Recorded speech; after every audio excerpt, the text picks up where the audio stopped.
इतने प्लांट मैं खरीदती हूँ, मेरे प्लांट मर जाते हैं। फूलों के प्लांट भी मर जाते हैं, सब्जियों के भी मर जाते हैं, इंडोर रखती हूँ वो भी मर जाते हैं। क्या करूं कि मेरे प्लांट बच जाएं?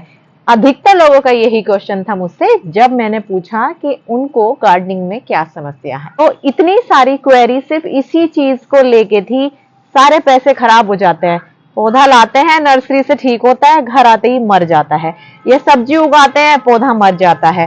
तो क्या करें? तो मैं आपकी जो होस्ट हूँ आज, डॉक्टर अंशु, आप सभी को इस बारे में बताऊंगी कि आपको क्या ऐसा करना है, क्या आप गलती कर रहे हैं कि आपके पौधे मर जाते हैं। तो चलिए शुरू करते हैं। पौधे अगर ना मरे तो उसके लिए क्या करना है?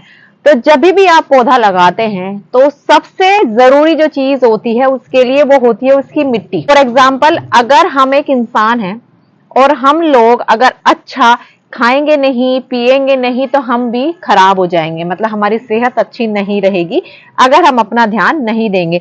सिमिलरली वही पौधों के साथ होता है कि पौधों का जो खाना पीना है वो आता है मिट्टी से। अगर मिट्टी ही अच्छी नहीं होगी तो पौधे ना तो खा पाएंगे, ना सांस ले पाएंगे, और अल्टीमेटली पौधे मर जाते हैं। तो बेसिकली जो कारण है वो है मिट्टी, अच्छी मिट्टी का ना होना। तो अच्छी मिट्टी कैसे बनाएं? ऐसी मिट्टी कि उसमें आप जो भी लगाए सब उग जाते हैं। आपने देखा होगा कि कुछ लोग ऐसे होते हैं कि सब लोग बोलते हैं इनका ग्रीन थंब है, जो भी लगाते हैं उग जाता है।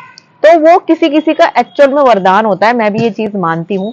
लेकिन कुछ लोग ना धीरे धीरे सीखते हैं, अपना ग्रीन थंब कर लेते हैं। एक तो आपको ये यकीन रखना है कि मैं प्लांट उगा सकती हूँ या उगा सकता हूँ, अपने ऊपर यकीन होना चाहिए। तो फिर मरे हुए में भी जान आ जाती है। तो इसीलिए सबसे पहली चीज है यकीन कि मैं बहुत अच्छा हूँ, बहुत अच्छा गार्डनर हूँ और मेरा ग्रीन थंब है। ये आपको ध्यान रखना है। दूसरी चीज है अब मिट्टी। मिट्टी कैसे तैयार करें? तो जो अच्छी मिट्टी होती है, बहुत सारी आपने वीडियोस देखी होंगी कि उसमें बहुत सारी चीजें बताते हैं, लेकिन मैंने जो अपने एक्सपीरियंस से सीखा है वो ये सीखा है कि आपको बेसिकली कम खर्चे में अच्छी मिट्टी कैसे बनानी है वो मैंने सीखा है। तो मैंने भी चीजें देख देख के ही सीखी है, मैं एकदम से एक्सपीरियंस नहीं हुई। तो शुरू में मैंने सारी चीजें खरीदी जो लोग बताते थे, पर मैंने सोचा ये बहुत ज्यादा एक्सपेंसिव हो जाएगा, तो इसके लिए क्या करें। तो फिर जो मैंने नेक्स्ट चीज करी वो ये कि मैंने धीरे धीरे वो जो सारी चीजें थे उनमें से जो मुझे इंपॉर्टेंट नहीं लगी वो मैंने अपनी मिट्टी में से हटाना शुरू किया, और अल्टीमेटली रिजल्ट ये हुआ कि उसे हटाने से भी मेरे पौधे अच्छे चलते रहे। तो मैं समझ गई कि पौधों के लिए जरूरी चीज क्या है। तो ये मैंने मिट्टी बनाई हुई है, आप देख सकते हैं कि इस मिट्टी में बहुत सारी चीजें बनी हुई है। बेसिकली मिट्टी ऐसी होनी चाहिए बनाने के बाद में कि अगर आपको उस मिट्टी को खोदना हो तो वो आराम से खुद जाए, आपको ज्यादा जोर ना लगाने पड़े, ज्यादा मेहनत ना करनी पड़े। इसका मतलब ये होगा कि वो जो मिट्टी है वो भुरभुरी हमें बनानी है। जितनी भुरभुरी मिट्टी होगी उतनी ज्यादा जो रूट्स हैं, जड़ें हैं पौधों की, वो आसानी से पौधे की फैल पाएंगी, सांस ले पाएंगी। और पौधों की जड़ें जितनी ज्यादा फैलेंगी आपका पौधा उतना ही ग्रोथ करता है, उतनी ही ज्यादा न्यूट्रिशन ले सकता है आपकी मिट्टी में से। तो आपको जो मिट्टी बनानी है वो बिल्कुल भुरभुरी मिट्टी बनानी है। अब उसके लिए सबसे पहले तो आपके आसपास जो भी मिट्टी है आप वो मिट्टी ले लें। मिट्टी का कोई भी प्रोपोर्शन नहीं है, किसी भी बुक में नहीं लिखा है कि इतने परसेंट ये मिट्टी लेनी है या उतने परसेंट ये गोबर की खाद लेनी है। कोई भी प्रोपोर्शन नहीं है, आपको अंदाजन ही डालना होता है। तो सपोज कीजिए कि आपने 60 से 70% मिट्टी ले ली है। मिट्टी भी कई तरह की होती है। एक होती है रेतीली मिट्टी जो अधिकतर लोगों के यहाँ मिलती है। दूसरी होती है चिपचिपी मिट्टी या लाल मिट्टी, वो थोड़ी टाइट होती है, बहुत ज्यादा स्ट्रोंग होती है, पानी डालने पर ना वो बहुत देर तक मॉइस्चर तो रिटेन रखती है लेकिन वो पत्थर जैसी सॉलिड हो जाती है।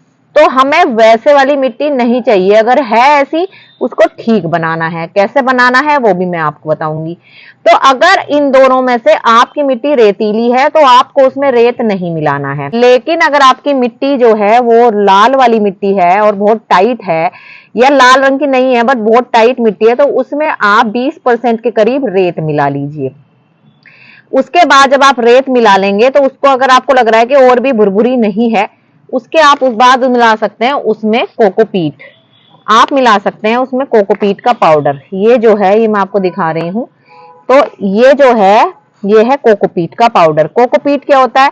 कोकोपीट जो होता है ये होता है बरूदा हमारा, किस चीज का? नारियल का बारूदा, इसको बोलते हैं कोकोपीट। तो आप वो मिट्टी में मिला लीजिए तो इससे मिट्टी भुरभुरी बन जाती है, मतलब मिट्टी बहुत सॉफ्ट बन जाएगी, आप इजीली उसको डिग कर पाएंगे। तो ये तो हो गया मिट्टी को सॉफ्ट बनाना। अब तो ये नॉर्मल मिट्टी हो गई। अब आप बोलेंगे कि इस मिट्टी में अब ऐड क्या करना है? तो आपने 60% अगर मिट्टी ली है, अगर वो रेतीली है तो वेल एंड गुड, रेतीली नहीं है तो उसमें 20 से 30% आप रेत मिला ले, या थोड़ा सा 15% कोकोपीट या रेत मिला ले। कोकोपीट आपको खरीदना पड़ेगा, रेत आसपास होगा तो ले सकते हैं, और शायद वो भी खरीदना पड़े, तो आप वो मिला लें। उसके बाद जो नेक्स्ट चीज मैं आपको बता रही हूँ जो आपको मिलाना है, सबसे इंपॉर्टेंट है, जब भी आप मिट्टी बनाएं तो उसमें आप किचन वेस्ट या फिर जो गार्डन का सूखा कचरा होता है वो जरूर ऐड करें। इसको जितनी ज्यादा मात्रा में ऐड करेंगे आपकी मिट्टी उतनी हल्की और भुरभुरी बनेगी, और आपको उसमें खाद नहीं डालना पड़ेगा ज्यादा। तो ये जो किचन का वेस्ट है या जो गार्डन का वेस्ट है या पत्ता, सूखे पत्ते हैं, आप उनको इकट्ठा करते रहिए, और जब आपका कोई ग्रो बैग होता है तो सबसे पहले उस ग्रो बैग में नीचे ये सारा मटेरियल आपको डाल देना है। उसको डालने के बाद जब आप मिट्टी बनाएंगे तो वो मिट्टी आपको उसमें डालनी है। तो सबसे पहले तो आपको यही काम करना है, मिट्टी बनाने से पहले आप अपने किचन वेस्ट को और अपने सूखे कचरे को इकट्ठा करते रहिए, पत्तों को इकट्ठा करते रहिए, जो कटिंग करने के बाद पौधे बचते हैं उनको इकट्ठा करते रहिए, और उनको आप जब भी मिट्टी बनानी हो, किसी ग्रो बैग में, गमले में डालनी हो, सबसे नीचे तली में आपको ये डालना है। उसके बाद अगर ये ऊपर तक भी भर जाता है ना आपका ग्रो बैग या गमला, इससे फर्क नहीं पड़ता, क्योंकि धीरे धीरे ये डिकम्पोज होता रहता है, नीचे खिसकता रहता है, मिट्टी की जगह और ऐड होती रहती है आपके गमले में। नेक्स्ट जो चीज आपको मिलानी है मिट्टी में वो है नीम खली।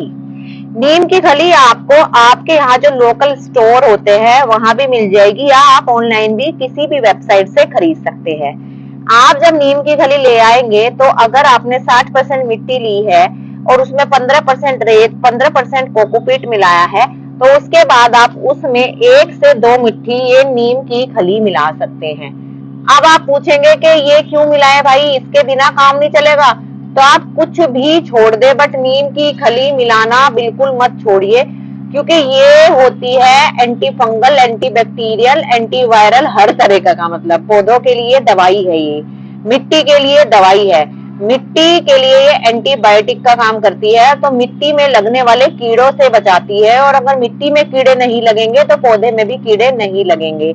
अधिकतर यही कारण होता है कि इनिशियली मैं भी मिट्टी बनाती थी, नीम खली नहीं डालती थी, और मेरे पौधे उग जाते थे, बड़े हो जाते थे, अचानक से सूख के मर जाते थे। तो आपको मिट्टी को जो हेल्थ कंट्रोल करनी है मिट्टी की, नीम की खली से करनी है। नीम के सूखे पत्ते भी आप इस्तेमाल कर सकते हैं।